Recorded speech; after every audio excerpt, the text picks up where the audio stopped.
We gazed entranced at these exotics with their smooth faces and glowing youth, shining hair and perfect grooming, even to buff pink fingernails. Some of the younger children stood open-mouthed. They actually did, you know. Among us older ones, only Harold and Ben could really compare, maybe Clarice and one or two of the town girls. After the song, each one stepped forth to give a brief speech for the university. But this was undercut by their air of wonder that they were making their appeal to this isolated hamlet. What could ever come from here? But this attractive co-ed group stirred my own hunger for a different life, gave more proof of a social level I'd glimpsed often in our years of wandering, a level that meant quiet town neighborhoods of clipped lawns around neat houses of families with children off at college. I'd even had a couple of close-up glimpses. As a third grader in Depression-era Texas, I was often taken to the home of a wealthy couple at their invalid child's request, so he could show off his expensive toys. Then later, after TM left defense work, TM began to seek out an economic sponsor in each new town, and Harrison, his boss, was the son-in-law of a family prominent in local business. Dad once took me to their family compound to pick fruit for them. I clambered around in their cherry trees while the women of the family passed up empty pails and laughed at my antics. I was simply curious about their lives. Here in Baxter County, TM tried to link up with a local entrepreneur, a drawling nabob known as Mr. Jim, the one who speculated by paying back taxes on others' farms, kept a store, built a worker village for the dam, ran a float trip business on the rivers and the new lake. At some point, this pattern of Dad's began to bother me. He would at times bring me some gift from his employer, a knife, a fishing lure, a fly rod lacking line guides or silk wrappings. Once a client he guided sent a new fly tying kit. Even as I gloated over these gifts, I knew I'd done nothing to deserve them. And I wondered what Dad had said to trigger this response. I felt it had to be demeaning. Even with Mr. Jim's sporadic fishing guide jobs, TM could not earn enough, he felt, and wasn't about to lapse into hill country subsistence living, not after leaving the home farm for good in the 1920s. Following his efforts, exclusive of his own presence, to increase our self-sufficiency, he spent more and more time away in the Oldsmobile. This was scouting out work, he told us. Sometimes he was gone for a week or more. He did find temporary painting work in Marshall, a town about 40 miles off, and wrote to Vida to come for the weekend. She took the baby boy and left the others in my care, a task I'd had before, but never for that long. When Vida stepped off a return bus, she had only $7 and was clearly worried. This stirred my anxiety. A day or later, I got out my school paper to write Dad a letter asking for more help for Vida. That letter tickled his ego. He sent it on to his mother with a prideful covering note. Years after Grandmother Ivy's death, my cousin found it in my aunt's papers and sent it back to me. Rereading it after so many years caused me to laugh and to blush at my childish but deliberate use of flattery. I don't remember any real result. With construction over, only a small crew of powerhouse engineers and workers remained. Others moved away rapidly, including the family of a dark-eyed girl that I'd admired, heading for California. Dub Eason, Dad's former boss on the dam, moved over to Cotter on the White River, where rumors were that an even larger Corps of Engineers dam would be built. Of the half-dozen dams projected to be built in the White's drainage, only protest would save its most beautiful tributary, the Buffalo. At home, I had no progress with my animal training. The Jenny mules, led by fractious Judy, kept escaping from the corral to head north toward their old home. I hunted for them or for the cow almost daily. On one early spring afternoon, as I chased cowbell echoes in the valley beyond the ridge, I noticed the sky suddenly turned pale green. A dead calm fell. This seemed ominous. I glanced around, then ran to a clump of persimmon saplings, fell down and wrapped my arms around the base of the largest one. Vida's father once told me he did this during a cyclone in Mississippi. Nothing happened, so after a while I got up, found the cow placidly grazing, and drove her home. Later I heard that a tornado a mile away overturned a dump truck, killing the driver. Cut his head off. The mules ran off again. Tired and desperate when I brought them in at dark, I left them tied together, then knotted a double rope around a central post. My mistake. In the night, Judy, the escape artist, worked the knot loose and nudged off the gate fastening. I hunted them frantically, because my leaving them tied together meant they must be hung up dying of thirst.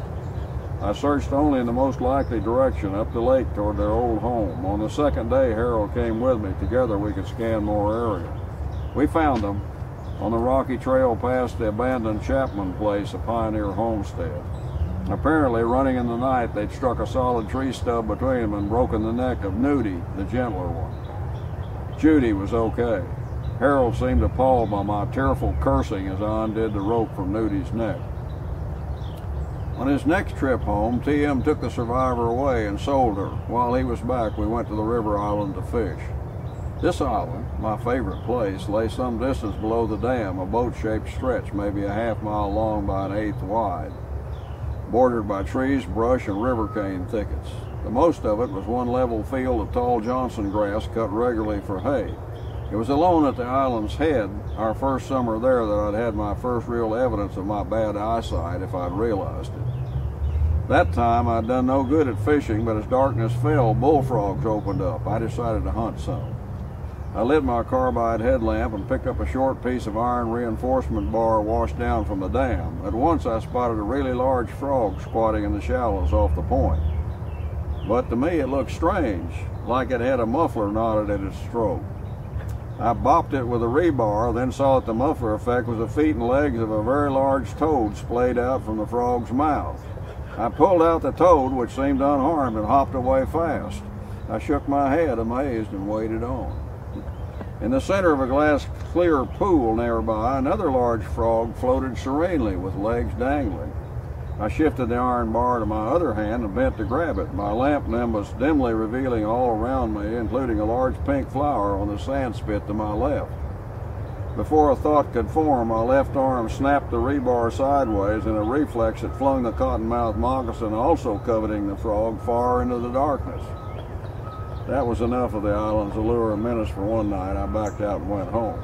On this day, however, Dad and I expected no trouble as we crossed the island to the main channel, wading in and casting lures for bass.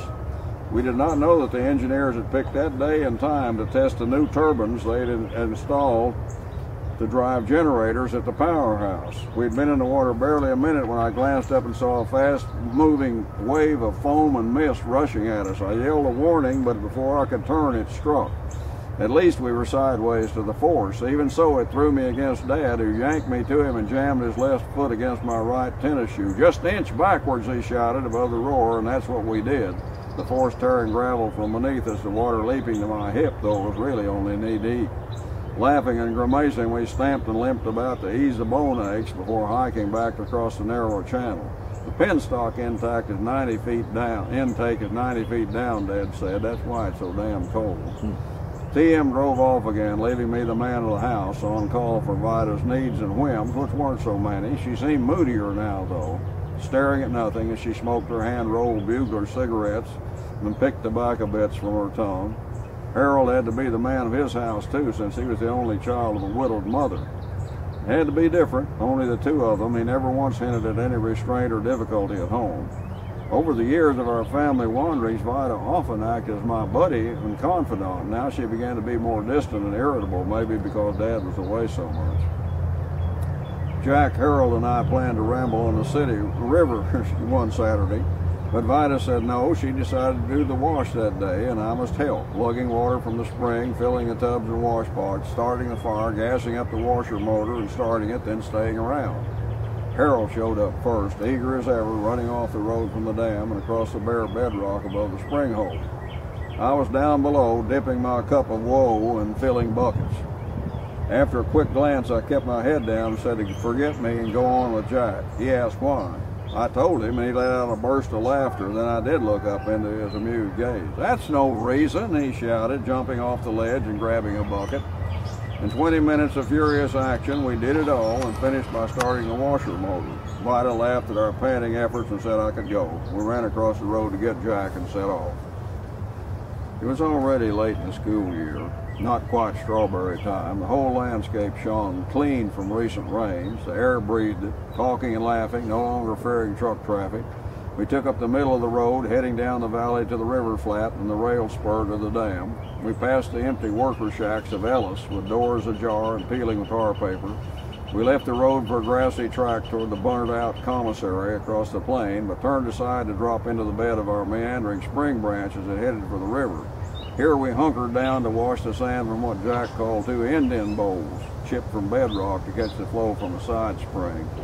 We drank and wiped our mouths, then sprang up and crossed the trail to look at a large tablet grave by the rail embankment. There we stood ankle deep in new grass, studying the gracefully chiseled script. The dates were from nearly a century before, marking the brief life of a boy like us, only 17 when he died. The smooth sandstone was a bit larger than a single bed, laid on a curbing of slim oblong stones. The foot faced east, looking to the resurrection. The careful construction and beautiful lettering told that someone had cared deeply for the dead boy's life. Suddenly Harold slipped down and stretched flat on the grave slab, hands beneath his head, smiling cheerfully. A shudder ran through me, and maybe Jack too, as though Harold dared fate. But then in one graceful move he was up, the way he did everything. We dashed upon the rails and headed downstream, talking excitedly, waving arms for balance, seeing who could stay up the longest, then gave it up for stepping only on odd and even cross ties. No one glanced back at the streaky gray presence of the dam anchored between its ridges like a blank theater screen. Most early growth had already unfurled and flowered. The changes of the seasons in this Ozark country really hit me hard. I was used to the dun dirt ugliness of oil fields and defense sites. The rolling farmland of my eastern Kansas birthplace could be lush, but I remember mainly bodark hedges, creek-bottom timber, green field crops in a good year, and an oriole swinging its bag-like nest from an elm branch over the cistern. After the slush pits, stinking gas flares, and thumping oil well pumps of East Texas, our family stays in the deep south and on Alabama tidewater delighted me. Sand springs and jessamine, palmettos and savannas, cypress and longleaf pines, moss-draped live oaks, and azalea gardens. But spring in those areas seemed only 2 weeks between dank winter and steamy summer. Spring really began for me only here when I was opening up too.